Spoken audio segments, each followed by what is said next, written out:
Alright, we are at DefenseCon, Drake's Day, and it is in a completely different location because they did not get an invite. I think it started in 2950, or 20, yeah, 2950, where they didn't get invited to Invictus because of all of the pirating that their ships were doing, even though they just sold them to, whoever. They got blamed for what was happening with their ships, and so they decided to make their own day since they didn't get invited to Invictus. So like, well, we'll just tag along and do DefenseCon right alongside you. Maybe we'll go down. There it is.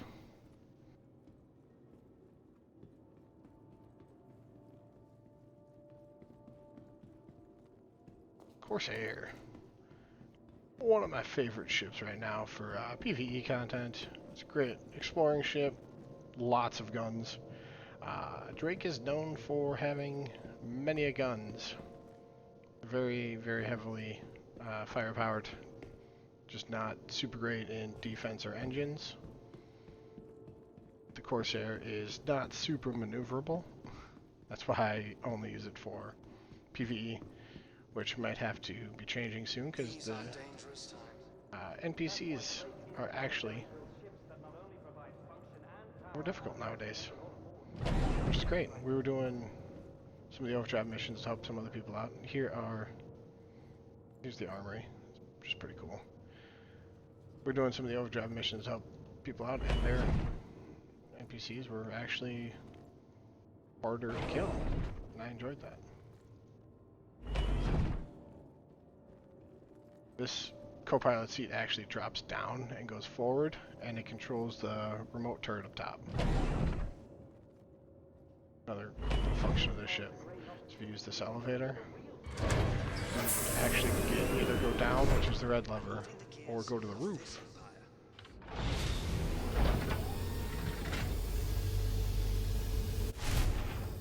Actually, do maintenance or whatever up here. I just thought that's kind of cool. Vulture. Nice little salvage ship. Definitely use it for hull scraping. I wouldn't munch too much with it. Use the reclaimer if you're going to be munching. This is where you're going to get most money out of it, is if you just hull scrape and move on. Buccaneer. Buccaneer is, again, very, very heavily upgunned.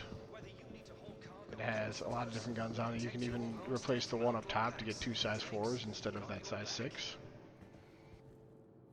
It is now one of the best ships in the game for fighter, just like soloing for like PvP.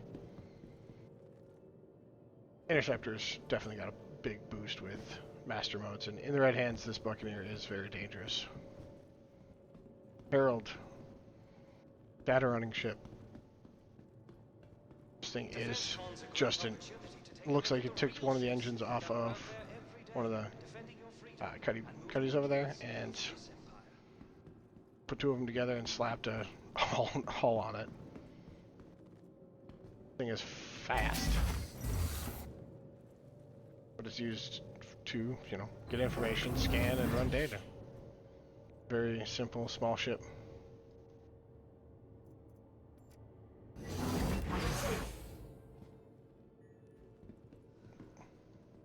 Alright, now we have the cutters. Great starter ships. There's 2 different variants. One more exploration, one just base model, and then this one I'm guessing is the one that has a little bit more living quarters in there. Has a little bit more of a living quarters in here. Not much different, but just a little bit. Pops up on your scanner and they don't look friendly. Sure, you could try to call local law. Now we have Caterpillar. I love the look of this Caterpillar. Probably one of my favorite looking ships in the game, but oh boy is it slow. It it doesn't move very fast. Still one of the greatest looking ships, though. And these are going to be modular at some point in time. So only living area for the crew. But each one of these pods here, like this one, is going to have a few different models you could put in here. Whether that be medical. Or, I don't know what some of the other ones are going to be. I know medical is going to be one of the big ones. If you do know what some of these different modules are, please let me know down in the comments. Each one of these individual rooms here is going to be a different, or can potentially be a different layout.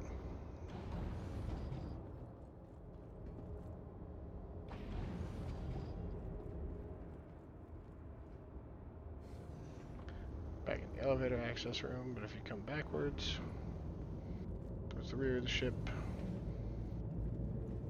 engineering room, turret for up top, and a stairway to get up here. Upper hallway, which brings you to just an upper level of the engineering. Then up here is the command module. I say module because at some point in time, not right now, this little pod here will be able to disengage. Like if you're getting pirated and you're just trying to escape with your lives, you can detach this command module on the side. Kind of see where it would be. You can kind of see where it would be. And then it has its own engines and everything, its own quantum. So you can get away that way if you're really in a pinch and you don't mind losing all of your cargo and most of your ship. Down below is just a sleeping quarters for the piloting crew. And it has two different tractor beams on it. One you can get from the co-pilot seat or from this seat right here. You can do tractor beams right under the wing. And you can actually tractor stuff inside that way.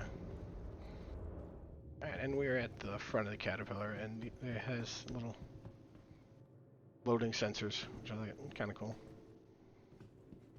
But these, like I said before, these Drake ships were used by a lot of pirates, and they still continue to be because they're built rather cheaply. It's the working man's type of a ship. Here is the Cuddy Blue. These are prisoner pods that you can keep people in at some point in time whenever we get like the non-lethal restraints and things like that. I think they said they were currently working on, like the non-lethal restraints, not the new bounty hunting fully yet, because they need some of the other stuff in there. Cuddy Red, my personal favorite of the Cuddies. 2 Tier 3 beds, which are amazing to have along when you're doing bunkers and other FPS stuff. And now you can even respawn at them. The Cuddy Steel, I see absolutely nobody using this one. It is not a very good model in my opinion, but it looks cool. The lots of seats for drop pods, or drop ship. And then this is just the regular Cuddy Black, which seems to be the favored ship of pirates. This and then the Caterpillar for their cargo. But nice big open area. And all of them look pretty much the same here. This one has a turret. The Cuddy Red does not. It has a toilet seat there instead. And here we have the mules. These are rather new. They are really, really fast. I was surprised when I got in one for the first time, and it can get up and go. But these are used for cargo haulers. It's like a little mini forklift type of vehicle. You can keep a few SU on the sides here, SU in the back. Whenever persistent hangars come into play, these will probably find more usage, but as of right now, not a lot of people use them for anything other than to mess around and have fun with, which they're really cheap, so in game. So I would definitely, buy one in game and mess around with it. Drake Interplanetary. Power to the people. Oh, this is the Kraken.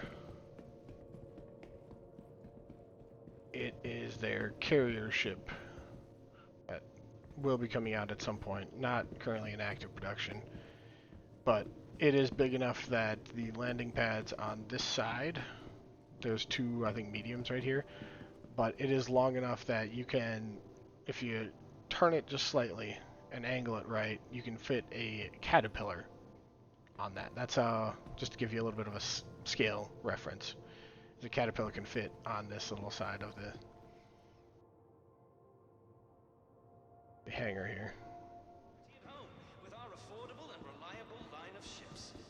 Almost forgot this one right in front and center.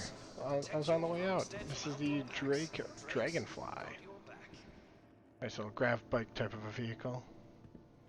Two-seater. I've heard some people love them, some people hate them. Let me know how you feel about them in the comments below.